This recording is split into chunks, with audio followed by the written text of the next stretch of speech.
Magandang araw po mga Kapinoy. Kumusta po kayo? Magandang umaga, tanghali, hapon, gabi. Kahit saan parte ng mundo kayo ngayon nandun, ano? Ngayon po ay araw ng Miyerkules ngayon, May 7. At talaga namang malapit na ang May 12 para dyan sa ating mga kababayan dyan sa Pilipinas. Para malaman nyo, ano? Sigurado namang alam na ninyo ito, May 12, yung mga eligible to vote. Boboto na po kayo. Alright? At by this time, dapat ay nagsisimula na kayo. O kung hindi man kayo nagsimula, dapat meron na kayong listahan ng mga iboboto ninyo, no? Simula senador pababa hanggang konsehal. Ano?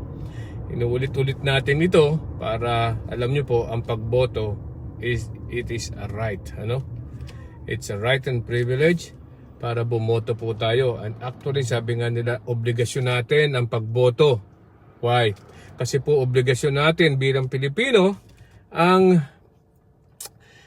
pumili at makibahagi sa pagpili ng ating mga opisyal ng gobyerno na mamamalakad sa gobyerno natin sa susunod na mga taon. Ano?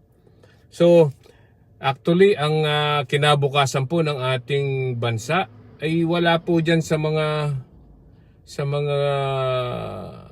namumuno actually, ano? Nagsisimula po yan sa pagpili natin, sa tamang pagpili ng mga kandidatong ilalagay natin sa pwesto. At pag nandiyan na sila sa pwesto, tandaan po, tayo po ang naglagay dyan sa mga yan sa pwesto.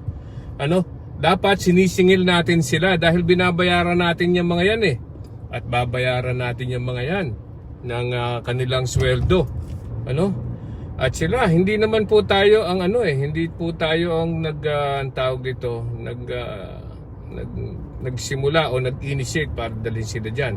Kundi sila po ang humingi sa atin at dapat nagsabi sa atin ng mga plataforma para ipiliin natin sila. Tandaan po, tayo po ang pipili. Ano? Tayo ang pipili ng ating mga iluluklok sa pwesto. Kaya dapat po talaga pinag-iisipan natin yan. Yan ay ating obligasyon bilang Pilipino. Ano? So dapat sa ngayon ay meron na kayong masusing listahan, masusing pinag-isipan kung sino yung mga ililista nyo o yung nasa listahan na ninyo. Ano? Okay, pag kayo ay pumili ng mga senador o mga opisyal na nangampanya sa inyo sa pamamagitan ng pagsasayaw ng budot. Di ba? Sayaw-sayaw dito, sayaw doon sa entablado. Anong manggagawin niya sa Senado o sa gobyerno? Ay di magsasayaw lang, ano, di ba? Sasayaw-sayaw lang. At the same time, habang nag-i-enjoy kayo, kinukurakot nila ang ating mga pera. Ano?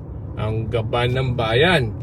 Tandaan po ninyo, sila po ay isa sa mga, lalo na ang senador at mga congressman, sila ang nagagawa ng budget natin. Ano? Bukod sa gumagawa sila ng batas, ang pangunahin nilang trabaho ay paggawa ng batas, isa rin po sa mga trabaho nila ay gumawa ng ating mga budget.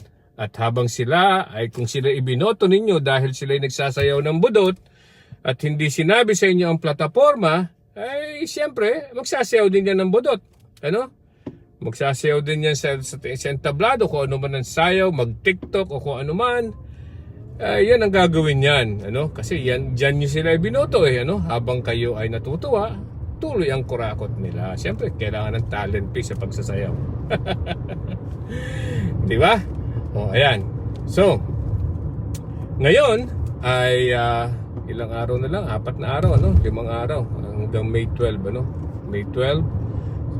Umaga, pupunta na kayo sa mga voting precincts nyo at kayo ay boboto. Kami pong nandito sa ibang bansa, ako po ay nakaboto na. Ano? Nakaboto na po ako online. Kaya lang, binoto ko lang ay mga senador. Mga senador na gusto ko at saka party list. Ano? Yan ang mga ibinoto ko. Okay?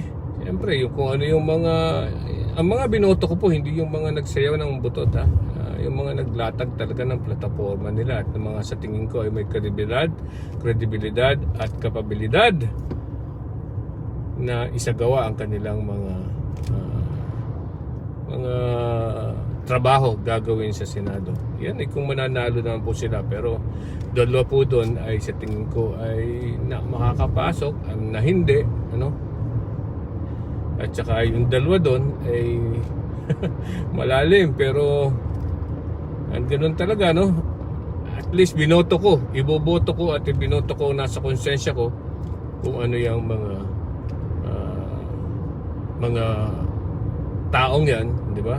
Na alam kong makakatulong kung sakalit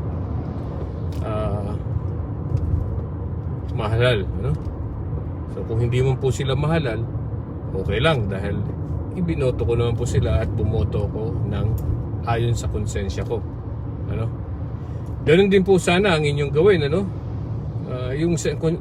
Ang inyong iboto ay yung napupusuan nyo na maayos at may kredibilidad, ano? Ganun din po sana. Alright? At kung sakali man po at itong mga tao na mamumuno at napili ng karamihan ng sambayan ng Pilipino at pagdating doon sa kanilang trabaho ay hindi po ginawa ang kanilang dapat gawin, ano? Yung nangako, ay tama na po, ano? Sa susunod wag na po nating iboto, no? Wag na, matuto na tayo uli. Alam niyo po, kung hindi man tayo natuto ngayon ng mga nakaraan, ay may pagkakataon pa po tayo matuto sa ngayon, ano? Ganun lang po yan. Okay, so balita ko yung mga inendorso na ang mga Iglesia ni Cristo. Okay, so kaya naman po Iglesia ni Cristo ay although isang powerful bloc, ano? Pero kung mapapansin nyo, mga ini-endorso nila ay yung mga llamado na, no? Llamado na sa eleksyon. So talagang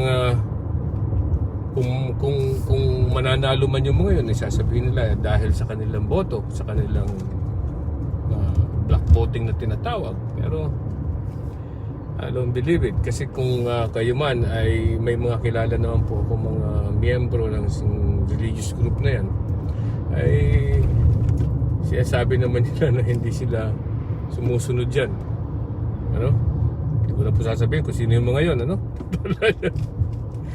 Ay, okay, so bumoto po tayo ayon sa ating konsensya, bumoto tayo ayon sa nararapat, ano? Bumoto tayo base sa kapabilidad, kapasidad at integridad ng kandidato, ano? Okay, so magandang araw po muli sa inyo. Bye bye.